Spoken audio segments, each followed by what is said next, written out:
Welcome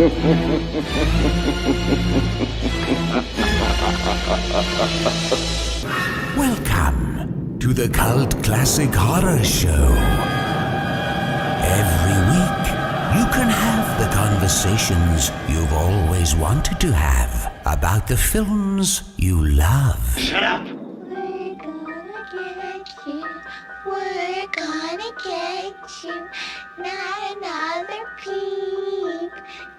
Get rid of your distractions and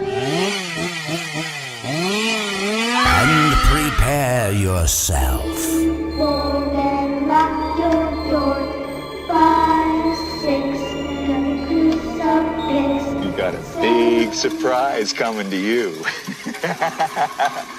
You're not going anywhere.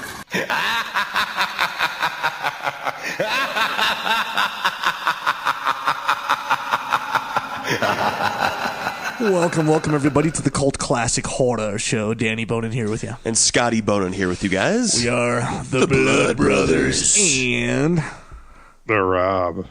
Back in action, baby. Back in action. Baby The Rob cakes. just couldn't quite make it last week. It's all right. It was, there were before of us.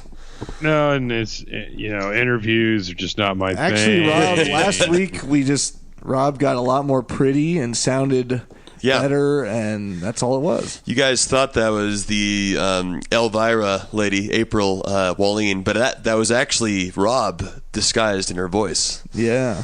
So you did a pretty good job, man. You have a good girl's voice, Rob. Well, thank you. Did you you probably didn't watch. It's a shame though, because you should still watch Freaked, because it's fucking awesome. Yeah, everybody's told me to watch it.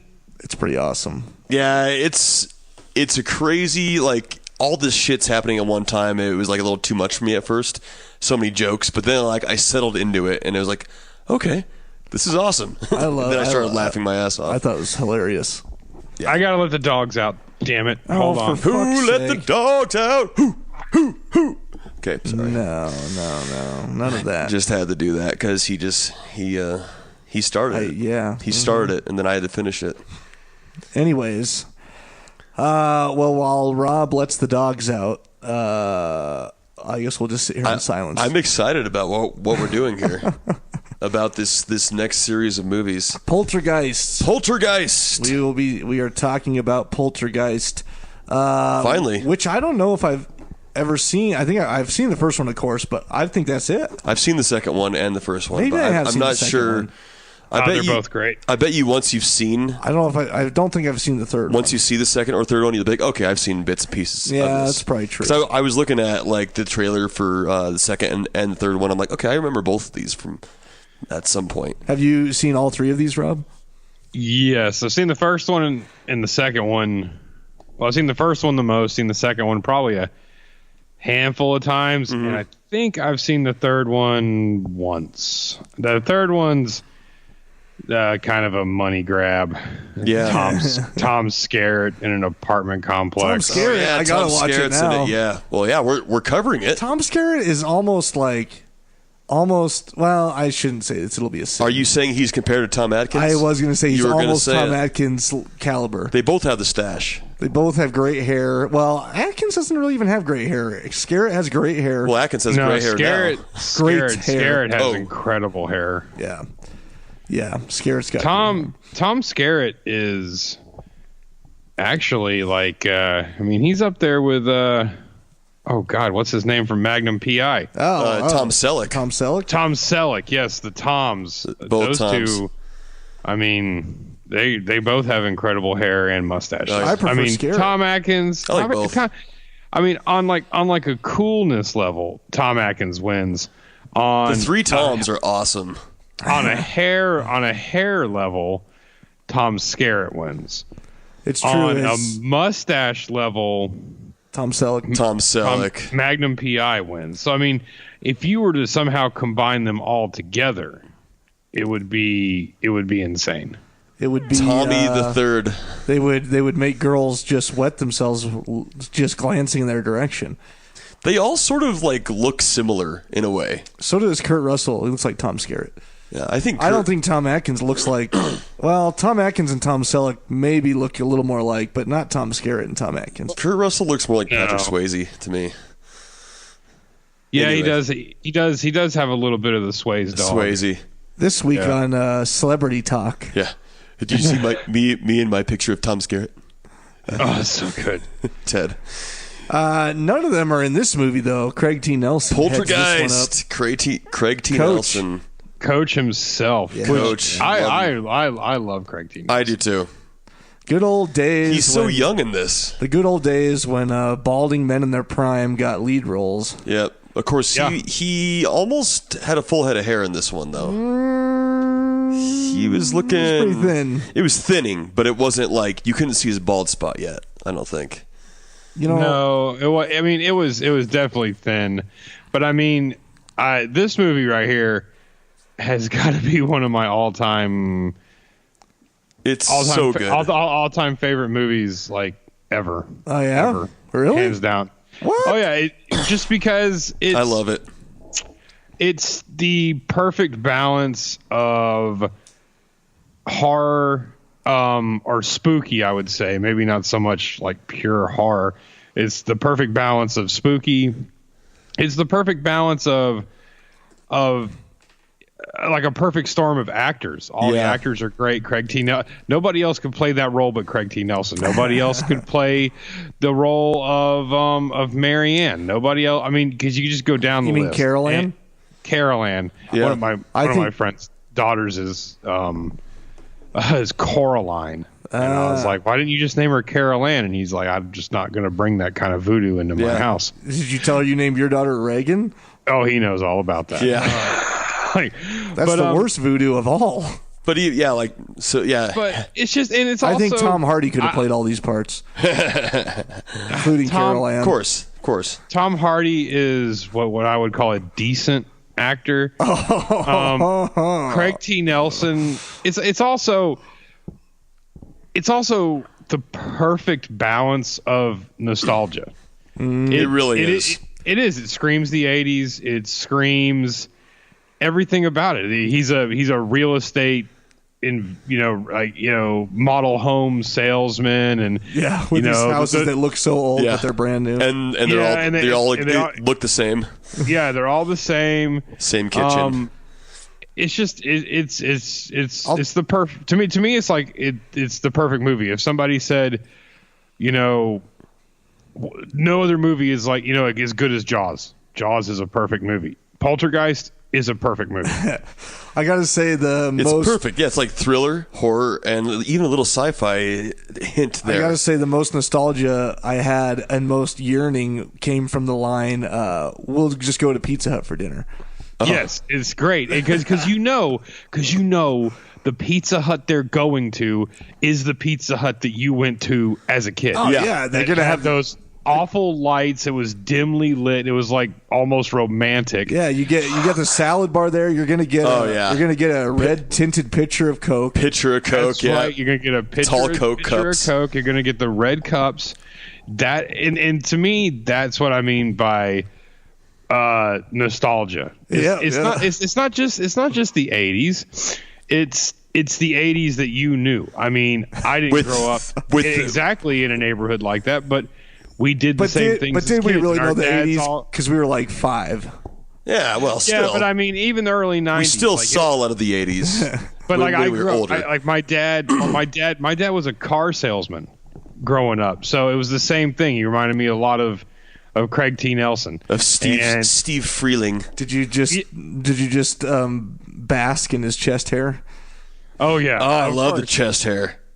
It's the perfect American family. Everybody says that about horror, or thrillers or anything, is the whole idea of, well, it could be your neighborhood. It could be your house. It could be this. Mm-hmm. And most of the time they really don't pull it off. Most of the time you can't really relate that. This, at least for me, you can absolutely relate.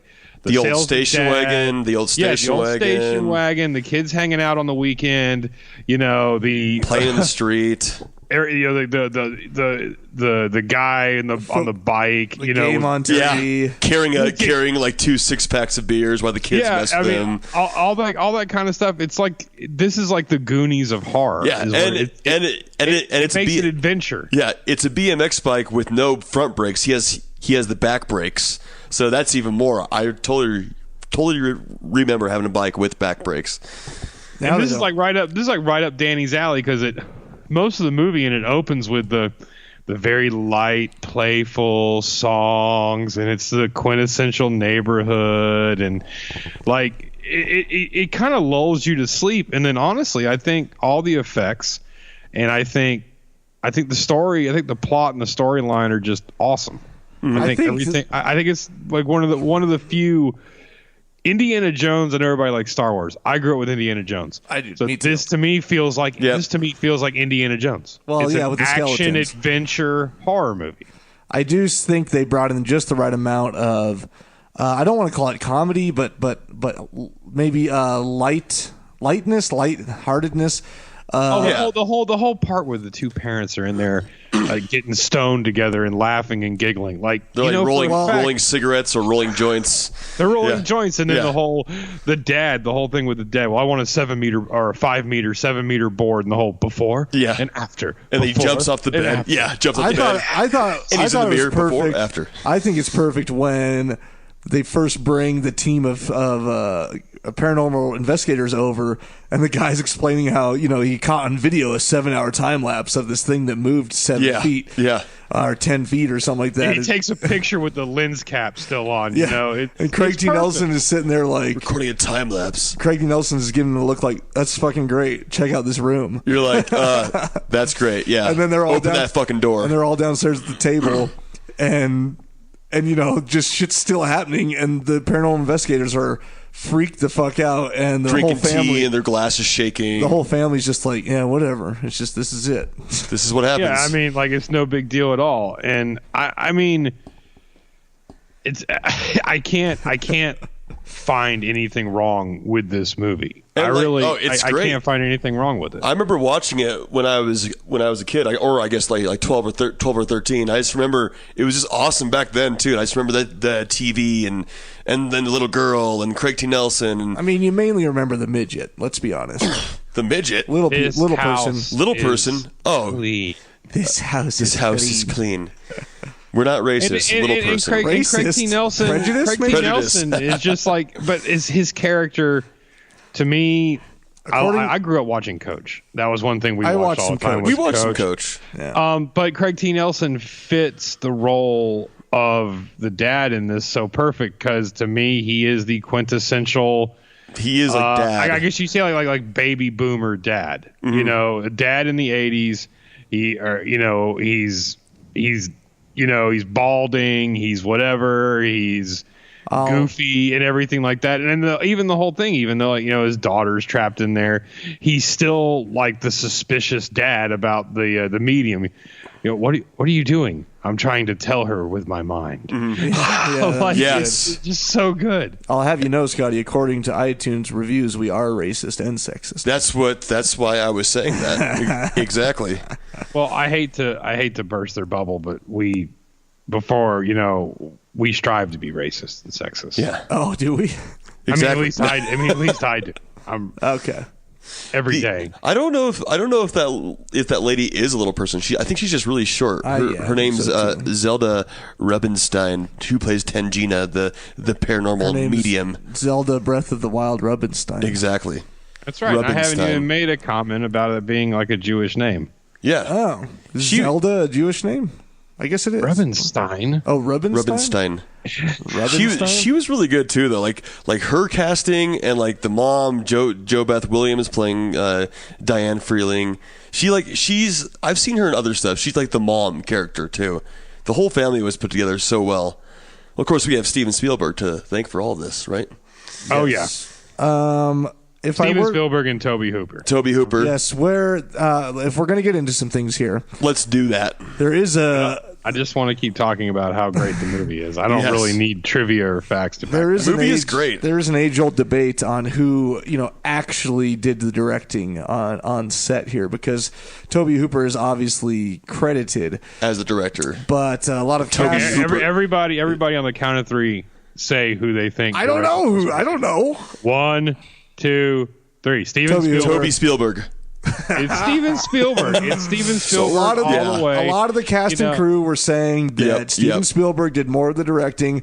Which you could see. And apparently he hired Toby Hooper to direct because literally at the same time Steven Spielberg was directing E.T. and didn't want to overload himself, but probably just ended up doing most of it anyways. And he loved Toby Hooper because obviously of his creativeness on Texas Chainsaw. And all of his crazy ideas there. So he wanted his mind on this set, but then he ended up doing a lot of it himself anyways. Man, I can sit here and say that Steven Spielberg, this is a Steven Spielberg movie. Yeah, even though it says it's a Toby Hooper film to open up, and then it says written It's all. screenplay and story was by Steven It is Spielberg. sort of interesting. There's almost like two intros, and I watched a couple videos on YouTube that talks about it, it's like you have the Toby Hooper opening with the sort of dark, dingy. You got the TV. You got the end of the night with the anthem on, National And then anthem. you yeah. have and then you have like the Spielberg opening that has the Goonies. wholesome music. Yeah, and overlooking the that's- suburbia. My whole thing is that you go. That's why this movie is so perfect, because Steven Spielberg is the 80s. It's Yes. E.T. It's E.T. It's Indiana Jones. It's Poltergeist. It's all these things. But taking nothing away from Toby Hooper, this movie would not have been made without Toby Hooper, because Steven Spielberg was working on E.T. I Exactly, honestly yeah. believe this movie is as good as it is because of both of them. Yeah. But, I mean, But they're both to masters. To watch this movie and be like, no, Steven Spielberg's name's on it just for recognition, or he's involved for. No, Steven Spielberg obviously helped Toby Hooper a lot. Oh, yeah. But Well, it's still as good as it is because of both of them. I mean, they're both masters at what they do, at what their work. They even melted the face off of one guy, just like in Raiders of the Lost Ark for the most true. part. Yeah. Pretty much melted. Those were actually Steven Spielberg's hands Yeah, yep. pulling the face apart. Oh, God, that's awesome. you can totally tell that was a prosthetic head on the second yeah. shot on there, which was still cool. It's like I went and rewatched the original Terminator, and especially when you watch anything in HD now, you're like, oh god, that is a Muppet. Yeah. That's a That's a prosthetic Muppet. That's an actual latex Muppet. But it actually doesn't. It actually doesn't take much away from it. I'm still kind of impressed, like how somebody said, "Oh, we could take a Muppet and make it." It's still great. It's Yeah, still, I I'll still take liked that it. over CGI. I will take a Muppet over CGI any day, all day. It looks real and disgusting. I mean, Liz, she was watching it and she turned away. I'm like, honey, it's just like a prosthetic head, She's like, it's still so gross. Oh my god. This movie had plenty of both of your did. of your effects and also your CGI basically and your practical effects. Did you notice in the beginning in the bedroom there's an Alien poster? I caught that. Yes, there is. I did see that. That's in They Carol share a bedroom. and Robbie's His side of the room, Alien. So I guess technically somehow Tom Skerritt is related to with this the old film. Rams helmet. So I'm just going through notes in order here. First of all, I'd murder kids if they were putting cars in front of my bike while I'm, riding with this 12-pack of beer. Yep. I'd straight up murder them. But he was in such a rush to get to see the game, he didn't even care about the kids. He just brought the beer inside and squirting everywhere. I mean, that's like Rob when he's 40 if he had no family. Yeah. Yes, Riding his BMX bike down the street trying to get to the game on time. that's what you do. Yeah. Yeah. Someone's got to get the beers. I do love it was the L.A. Rams. Yeah. Of It course, was the now LA they're Rams. back in L.A., but that's, Then it went to St. Louis, then back to LA. And I don't know. I guess it's a thing for your neighbor's remote to control your TV and vice versa I think back in the day that was a thing. on the same frequency. I think it also shows too. Like one, it was a thing. I'm most positive it probably was a thing, but also it's kind of goofy and funny because it shows how ridiculous the cookie cutter, this was the beginning of like the estates homes and all this, and how you're so close to your neighbor that you could just yell at the window and they're right there. And they're remote. Like my kids wanted to watch Mr. Rogers. It's like, well, come on now, buddy. The game's on. Why aren't you watching football, buddy? Yeah. That was kind of cool, and like the old like huge clunky remote. Like I remember those things too. Just takes you back to a better time. Yep. And then Tweety died. The bird died. Yeah, well, the bird died, and then they get the goldfish, and then the mom basically kills the goldfish because she's like, honey, don't. You know what happens when you overfeed goldfish? And she's like, they turn into sharks. And I want to be like, actually, they die. Yeah. And you just left the room and didn't scoop any of the food out, and now they're going to die. I know from experience. The mom's response to that was just so perfect. Just like, oh, shit. You couldn't wait till a school day? Yeah. Because I just would have gone and bought you another Tweety bird for $1.35. Yeah. Or whatever it was back in 1982. And then buries it in the garden, and then the dog immediately digs it up. Yes. That's classic 80s right there. Oh, I love it. That is a pretty cool dog. Oh, that golden retriever. He was like a good boy. He had to be trained. So much a good boy. Up on his hind legs. I wonder how they did that. It's probably in these facts here, but there's definitely a trainer there getting him to stand on his hind legs, looking at the ceiling. And then the mom is so like amped up and excited, about the kids being dragged across the floor, and he is immediately like, no, we're gonna think about this for a second. Like, this is not right. They actually cut a line there. I don't know if you noticed in the movie. There's like a hard jump cut mid conversation to them in front of the neighbor's house. No. Yeah, it's like he's almost mid-sentence when it jump cuts. It's because she does say, of course, my favorite part of the whole movie, she does say, we're going to go to Pizza Hut for dinner later. Because then inside my soul, I was like, I want Pizza Hut for dinner. Can I come? Oh, God. Pizza Hut just wrecks the guts. Back in 1982 Pizza Hut. Anyway, so the line that they cut, he actually did say, he sat there against the wall and was like, I hate Pizza Hut. But then Pizza Hut threw this big old stink, and they cut it from the movie. Oh, that's hilarious. Yeah, because Steven Spielberg says how he hates Pizza Hut, and then Pizza Hut took big offense to that, so they edited it.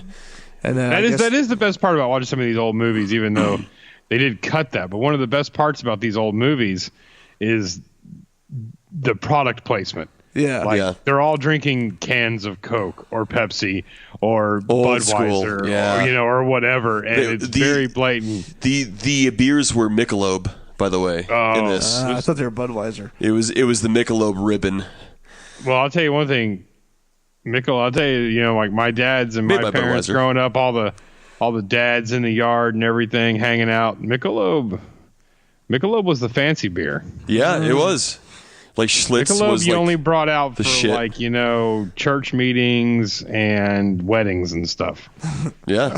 Usually my dad drank Old Milwaukee's Best Light. Oh God, that's my God, that is like the cheapest. While he's out there in his jort cutoffs up to his balls. Yeah. He didn't wear the shorts. He didn't wear the jorts, but he did wear like the Bermuda shorts and the polo, almost wouldn't say knockoff polos, but the what do you call them? The Lacoste, alligator. Yeah. Which back then that wasn't such a big deal back then. No, it was. It was like now the thing. Lacoste are like probably like $100 a shirt or something. Everything's coming back. Yeah, I saw my stepdad's old jacket in PacSun. Yeah. Oh my no God! joke. It was like members only jacket. It was like literally his exact jacket that he had like 20 years ago. And now they're selling it brand new in PacSun. You see these multicolored shirts and stuff back in the 80s and whatnot, and it's just everything's coming back. Yeah, the brand Champion. It's a magical. That Champion's a ripoff. Champion was like a Walmart brand. It is. It's like $150 a sweater. Exactly. They sell them like Azumis for like so much more now. Champion now? Yeah. What? That's like Walmart brand. I know. That's what it was, but no. Go online and Google like a legit Champion crew necks, like $85. Now they're coming back into style because back in the day they were all cheap and stuff. And oh man. All this stuff, this retro stuff is coming back, and they're putting a price tag on it. I did find a new insult from this movie. You're just a big barf bag, Rob. Yes. That's what the Sun says. The Sun says that, but what does the girl? The girl said, or Carol Ann, which is played by Heather O'Rourke. She says something that I wrote down. I forgot what she said. It was funny as hell, though. I don't know. Called him something. Right after that, though, the 16-year-old daughter walks out to go to school, and the creepy construction guys hit on her. Was that not Billy from Predator?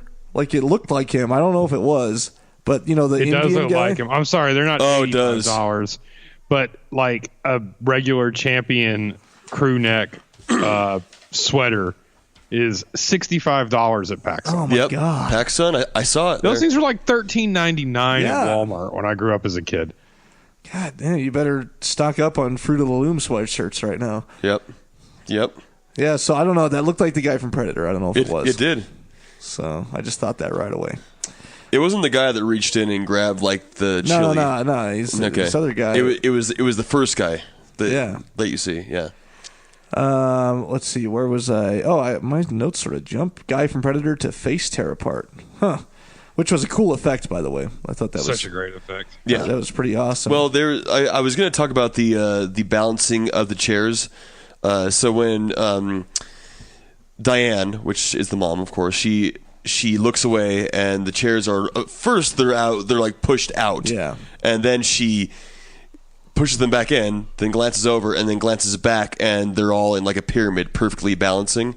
I guess that shot was done in one take, and the camera panned along with Jo Beth Williams, who plays the mom, and then several crew members quickly set an already organized pyramid of chairs on the table, and then took the single chair away before the camera scrolled back. So it was all done in one take, and there was like silently no sound during it too. So I bet they had to cut some of the sound, is what I'm guessing. They probably did, but this was old school. I mean, they couldn't do, they had to like pan with one camera back and forth, which was pretty cool. Watching a movie like this really, it really kind of inspires you, or it kind of makes films more romantic, because the camera was 300 pounds and it was on a track, and they had to get these shots. And even though there was some effects, the ghostly ones, there was some visual effects. I guess it would be like the 80s version of CGI.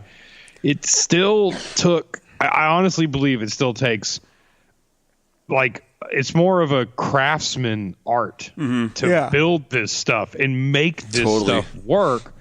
Whereas nowadays, not to say everything is digital, which a lot of stuff goes that way, but everything nowadays is so much easier and so much more compact. And really, if you have a vision, you can put the vision on film, quote unquote film, but digitally. Whereas back then, like, you had a vision to do this. Well, it took like a crew of 30 people to get one shot, to make a camera pan one way, or to build this set, or like the swimming pool scene, all this kind of stuff like that, or the tree coming in and pulling all that kind of stuff. Just really, it really kind of blows your mind, because John Carpenter's Halloween is so amazing and so good because it was so simple. I mean, he invested all of his money in the development and the Steadicam, and whereas this is kind of like, to me, it's kind of like almost like big Hollywood, the sets and the giant tree and all that kind of stuff. It's just really it's so much fun to watch. They had to do. They talked about how there's so many effects. Every scene basically has an effect in it, and so for that reason, they couldn't go cheap. They couldn't just go to a house in the valley and shoot all the interiors and exteriors there. They had to go to Hollywood and build a sound stage, and do it all on a sound stage. The whole deal. How much fun would it have been not to be? I assume it probably was a really good time to have been an actor on the set. Oh the my actor God, on the set obviously has a job to do. But how much fun would it have been to have been like an old college buddy of Steven Spielberg's or somebody? They're like, hey, why don't you come visit me on the set? And you don't have a Poltergeist. You could literally just wander around. To me, that's the amusement park that I want to go to. Yeah. Like that's the kind of stuff that, like, I'm like, oh, I got friends that are obsessed with, y'all go to Disney and stuff. I mean, I got friends that live in Florida, and they go 3 or 4 times a year. They're obsessed with it. And to me, it is awesome, that they like it and they enjoy it. But to me, it's like, if you could somehow recreate the Poltergeist set, I would pay Disney prices to go to the Poltergeist set over just any day of the week. That'd be so freaking awesome. Or the Temple of Doom or something like that. Yeah. That's just so cool to me. Well, that house is still there. Actually, it got sold in 2009, but the house that they filmed it at, obviously it wasn't where all the effects happened. I thought it got imploded. It did get imploded. That's right. Which the effects on that, it's 1982. Well, it wasn't that bad. It was George Lucas's company that did most of these effects, and I forgot the name of the company, but it's only thing George Lucas has ever done decent. Start that Poltergeist, that Lucas special effects company, and it took a man with great vision, which is Spielberg, to actually make all that stuff look decent. Yeah. The house is located in Simi Valley, California, where it still stands today, and it's sold in 2009, as I was saying. How much did it sell for in 2009? Oh, I don't know. I didn't see a price.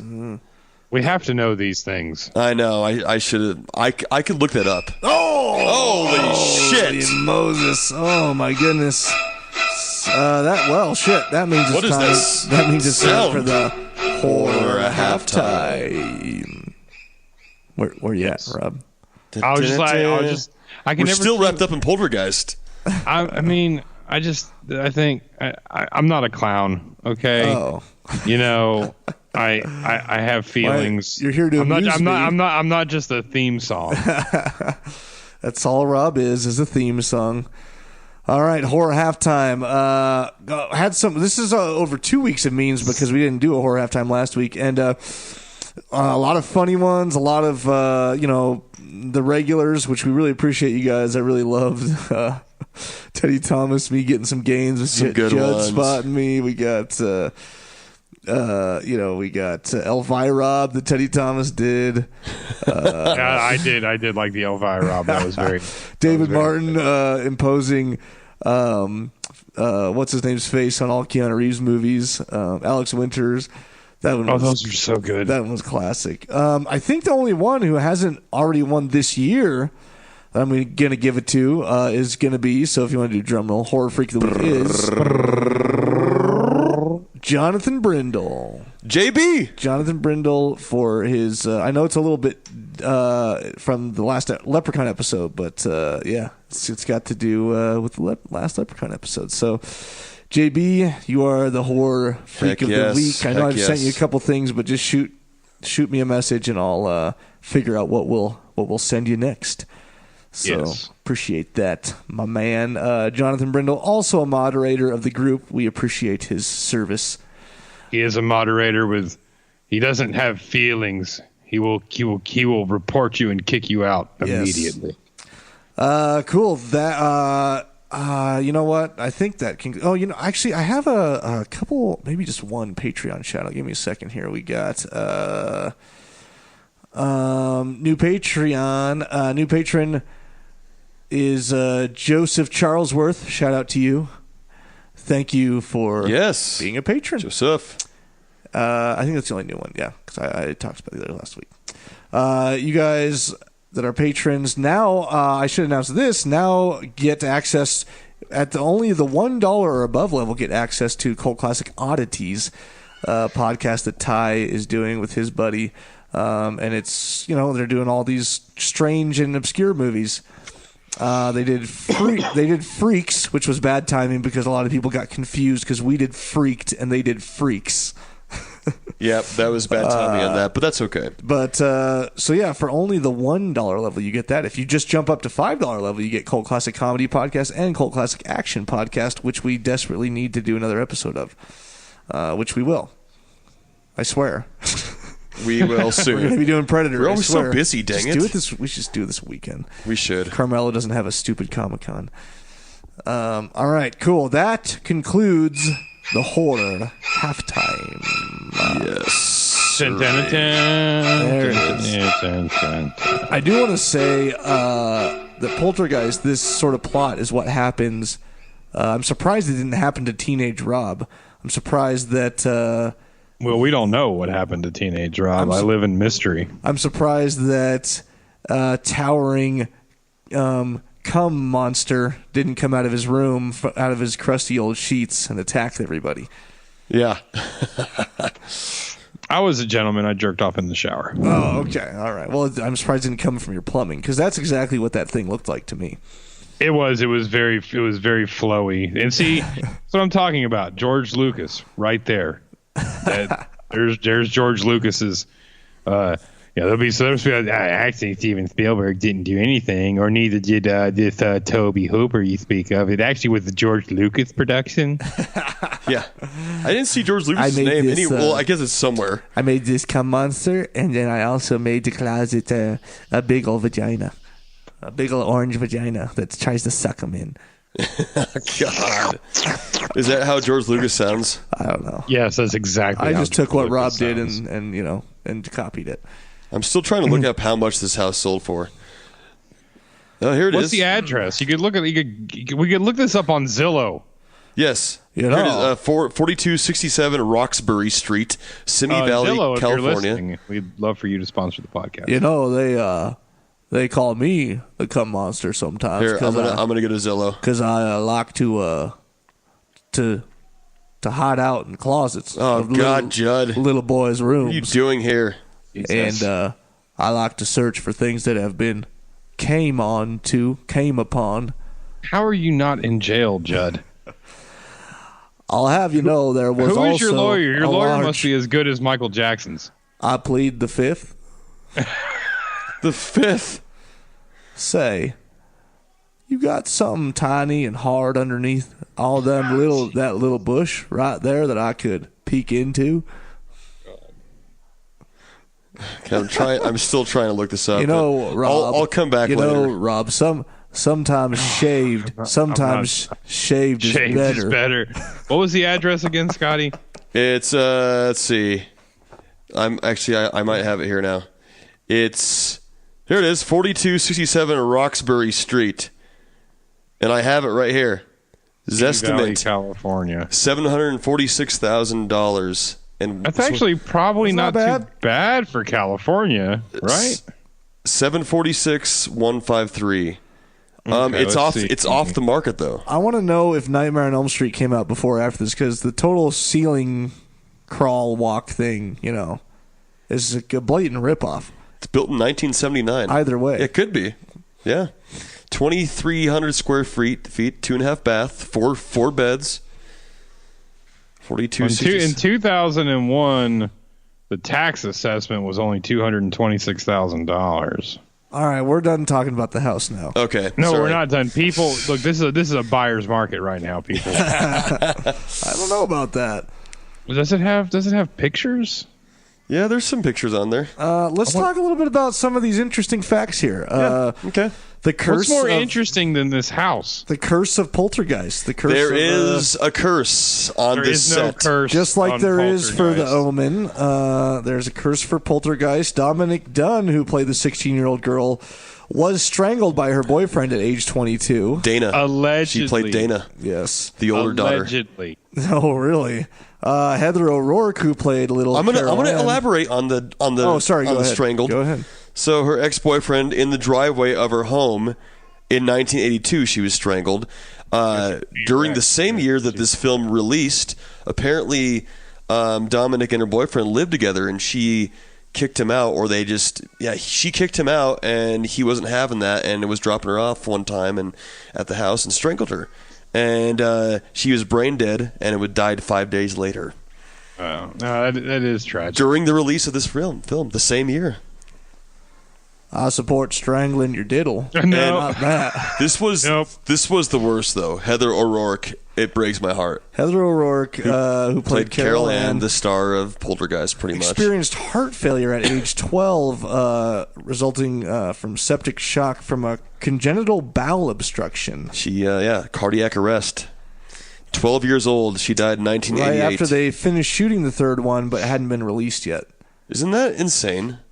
It is pretty crazy. So that's and a lot of people thought that the movie had to do with their untimely demises. well, it all stems from them using real skeletons at the end of the film. That's what a lot of people say the curse came from, and that's still technically a rumor because it has not been confirmed by Tobe Hooper or Steven Spielberg.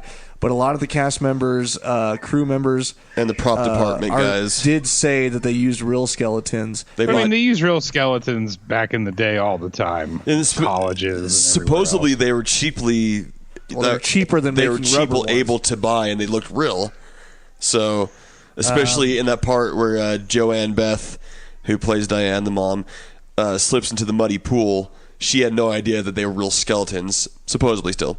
And she got very, very mad after she found out. But obviously, it was boo-hoo.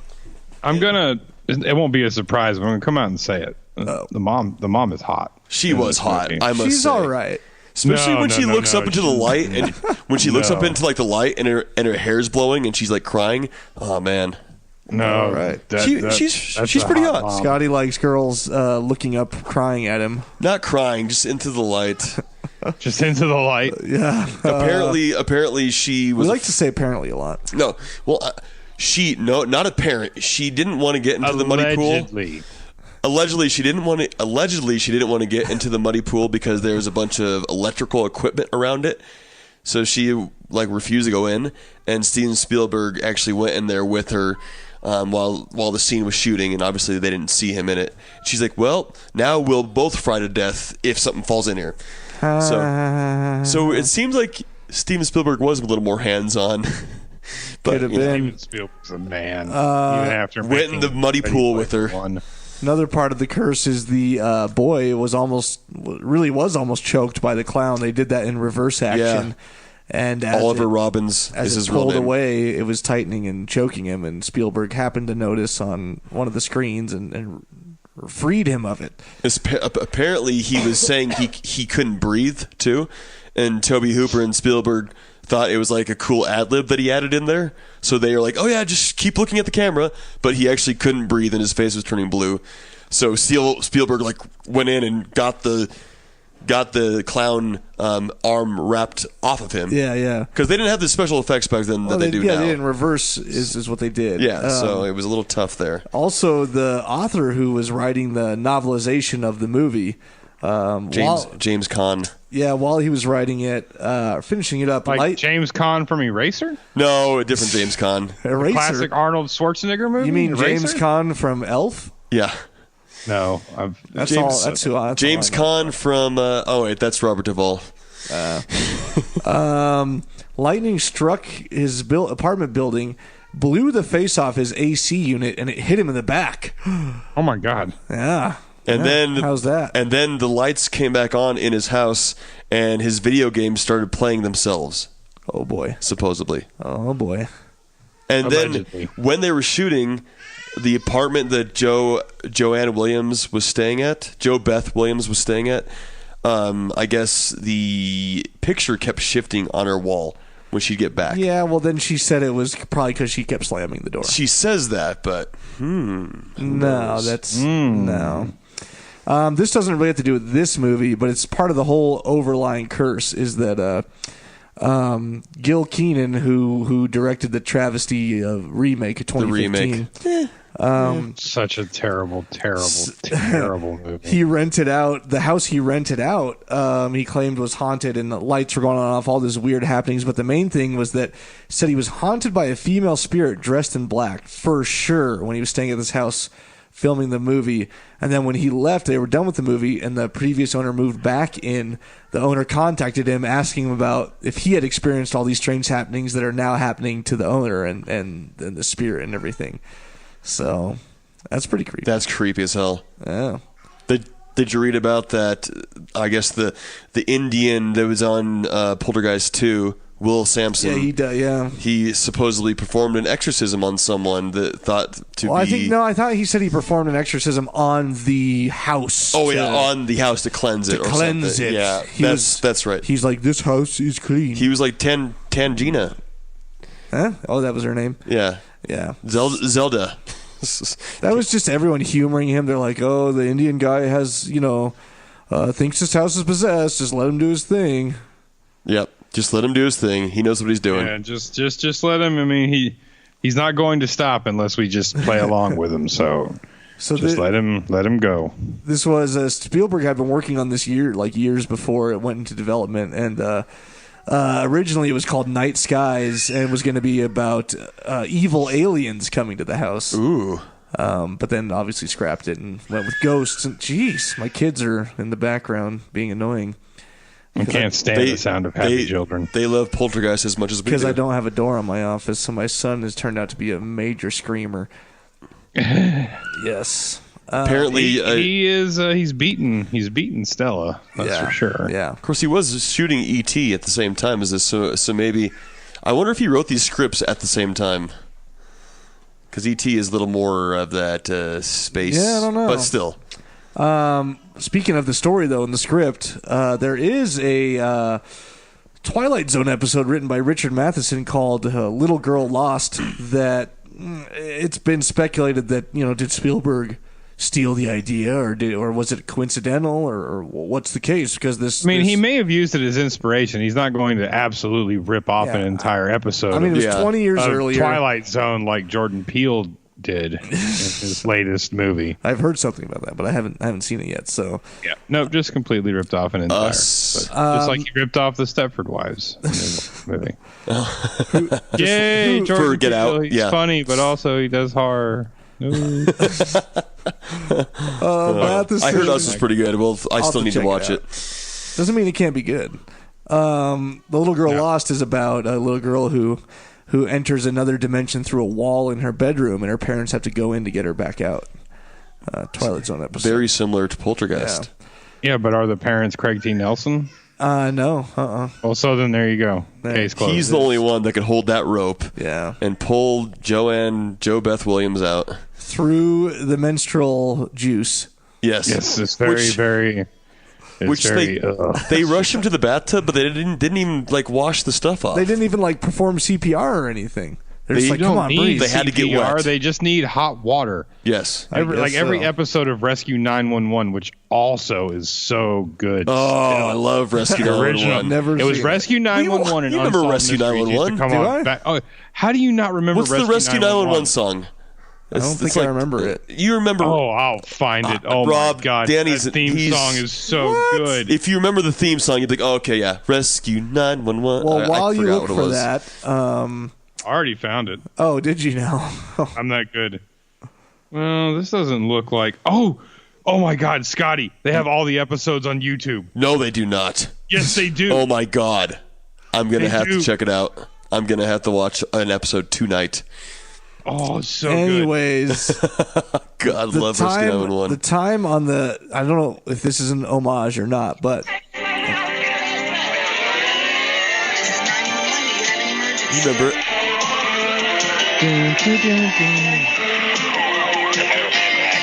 Oh, I know what I'm doing all weekend long. Yep. I don't know if I William Shatner was the host. Yeah, he was the host. All right. Oh, my God. It was so... All right. Yeah, that's right. Okay, new podcast idea. We review episode by episode every episode of Rescue 911. There's 540 So good. They're so good. Patreon. Theme song. It was every all day. Weird black and white. Remember? It was the ambulance running around and it would cut to black and white. And I think I do remember that slightly. Yep. Yeah. Yep. I just, it was always on in the 90s. It was, and it was always. It came on first, and then Unsolved Mysteries. Unsolved Mysteries was on. Of course, I remember Unsolved Mysteries. My mom and loved Unsolved Mysteries is hands down the most. It still is terrifying. Oh, it's great. It's great. So I don't know if this is an homage or not, but when she Carol Ann first gets out of her parents' bed and goes up to the TV and puts her hands on it. The infamous the time on the TV is 2:37 a.m.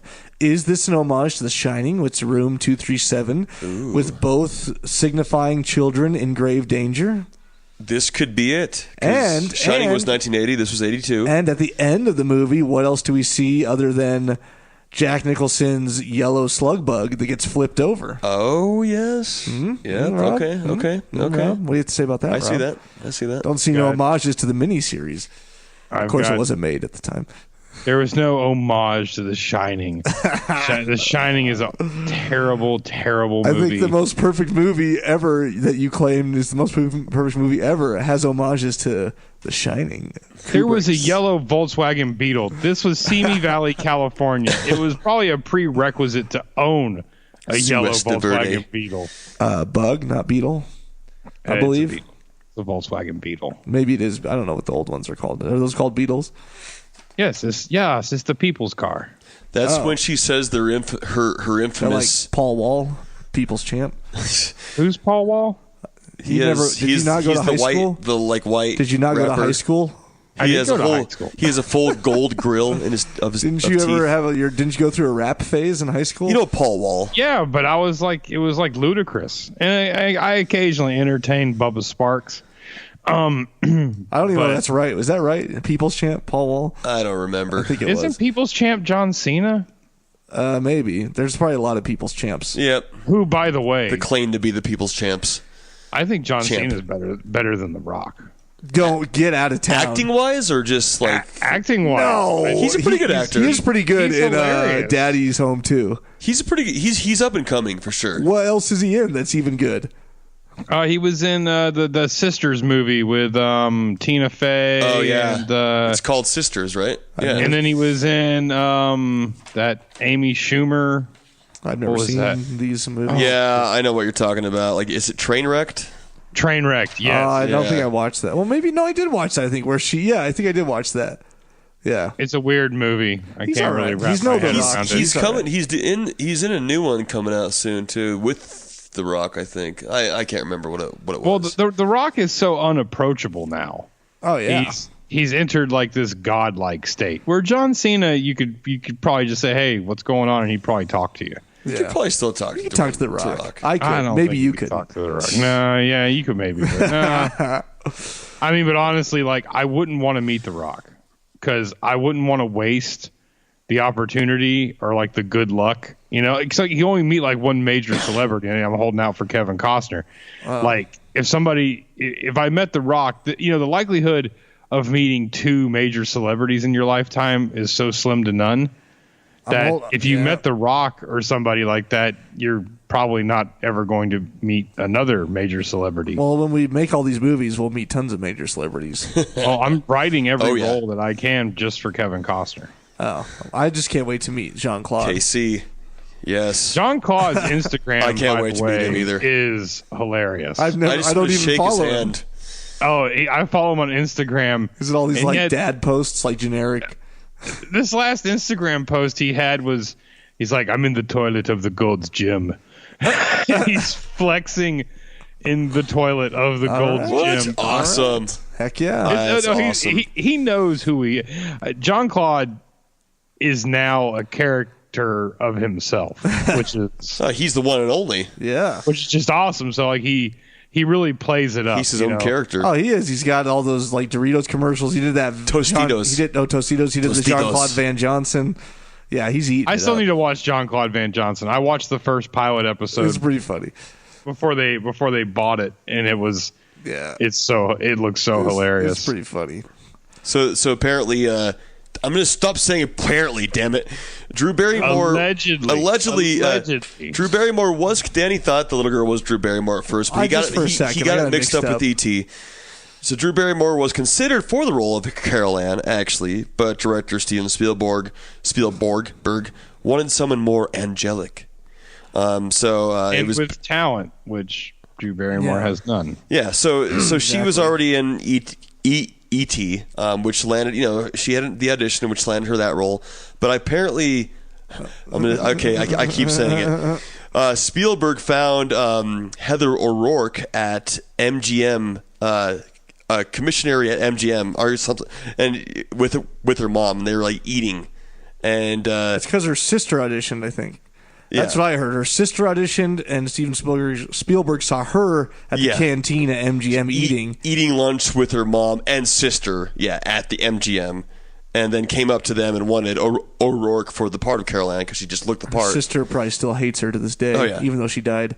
Yeah, rest in peace, Heather O'Rourke. Yes. But I guess Heather O'Rourke initially failed the screen test because she kept laughing her way through the audition, even though Much she like was Drew Barrymore does Yeah. through life in all acting roles.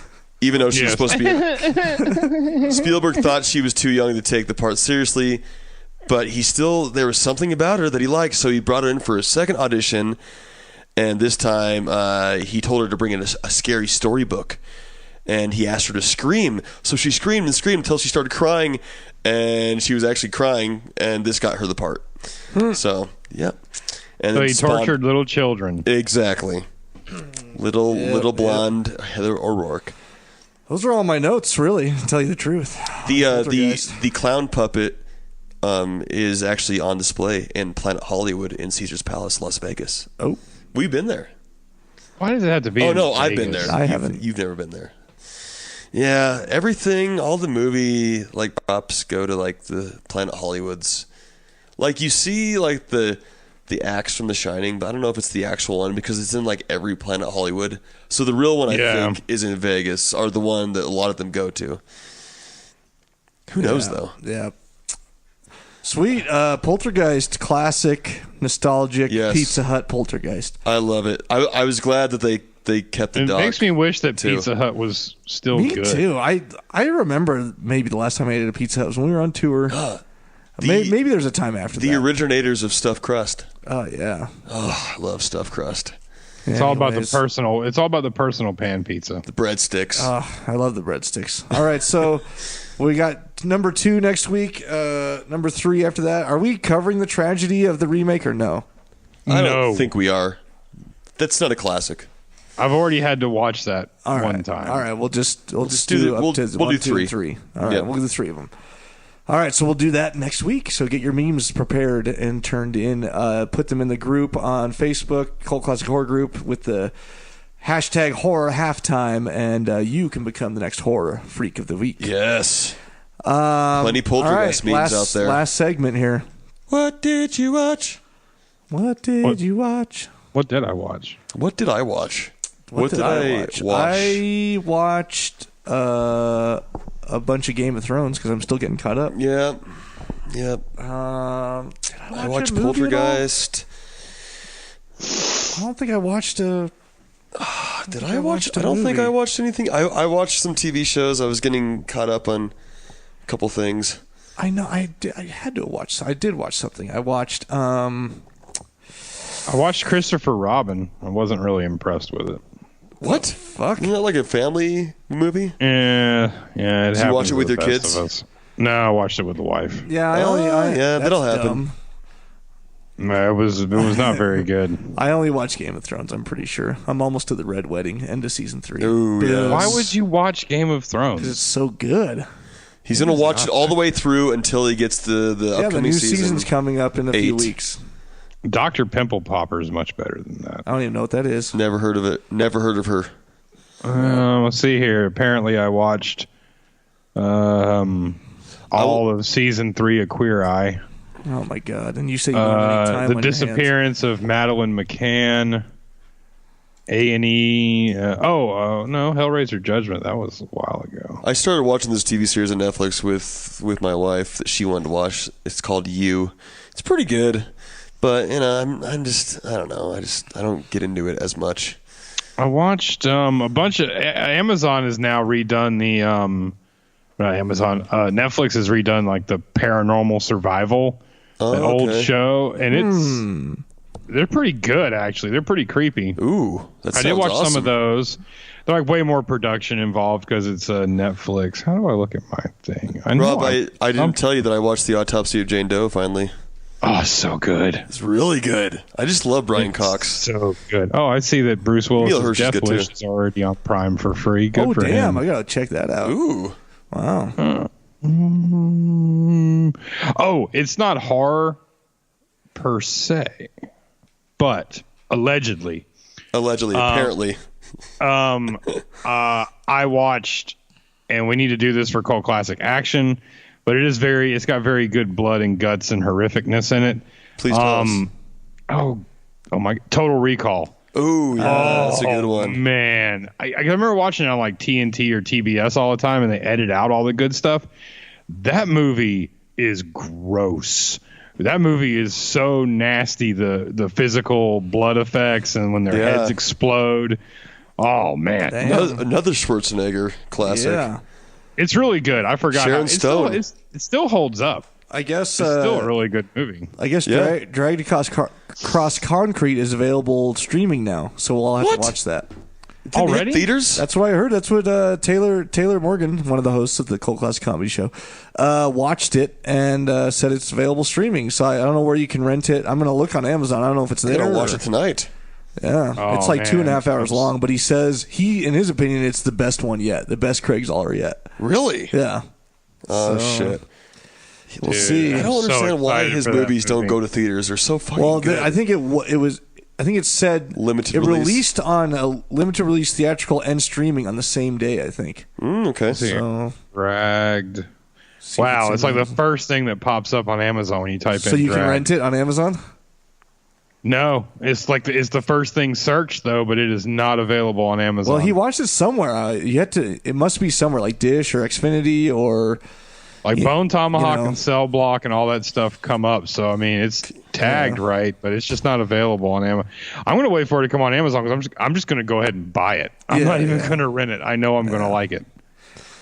Well, cool. I think that's our last segment there. Like I said, we'll be Poltergeist 2 next week. Those of you on Patreon, hopefully look for a CCA episode covering Predator maybe this weekend. Yes.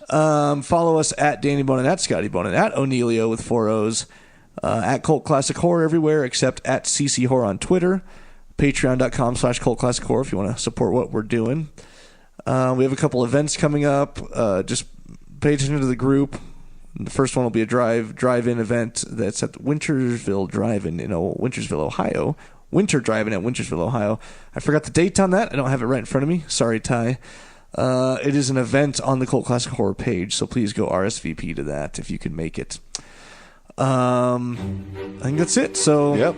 Awesome, cool, guys. Thanks for joining us. We'll catch you next week. Later, guys. Later.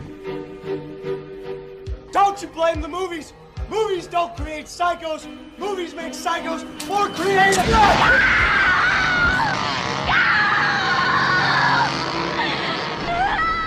Oh, yes. There will be blood.